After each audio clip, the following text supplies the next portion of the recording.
আসসালামু আলাইকুম রহমতুল্লাহ। আমার নাম মুসাম্মদ রিয়ান আক্তার।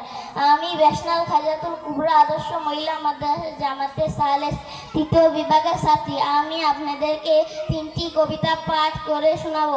প্রথম কবিতার নাম সেই ভালো, লেখক শেখ হাবিবুর রহমান বিক্রমপুরী।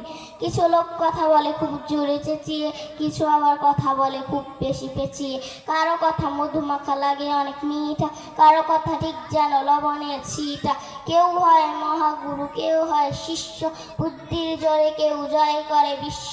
কথা কাজে রূপ সাজে লোকে লোকে ভিন্ন, চারদিকে চোখ মেলে পায় তার চির। কেউ সাদা কেউ কালা, পুরাই কয়লা, সেই ভালো নিজের মনটাতে ময়লা। দ্বিতীয় কবিতার নাম আমাদের মাদ্রাসা। সেই ভালো, আমাদের মাদ্রাসা শেখ হাবিবুর রহমান বিক্রমপুরী।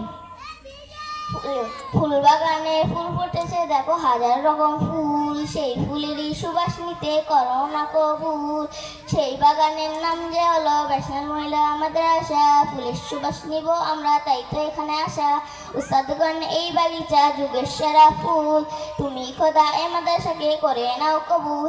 তৃতীয় কবিতার নাম বোরকা। তোমরা যদি বোরকা পড়ো কেউ না নিবে কিছু, রাস্তাঘাটে নোংরা পোলা বলবে না তো কিছু।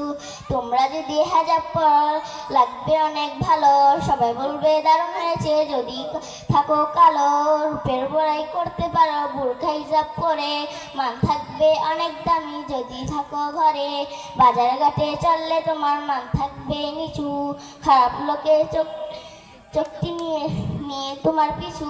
তাই তো তোমরা আইন মানো ধর্মে, মরার পরে কাজে তোমার এই ভালো কর্মে। আমার জন্য সবাই দোয়া করবে।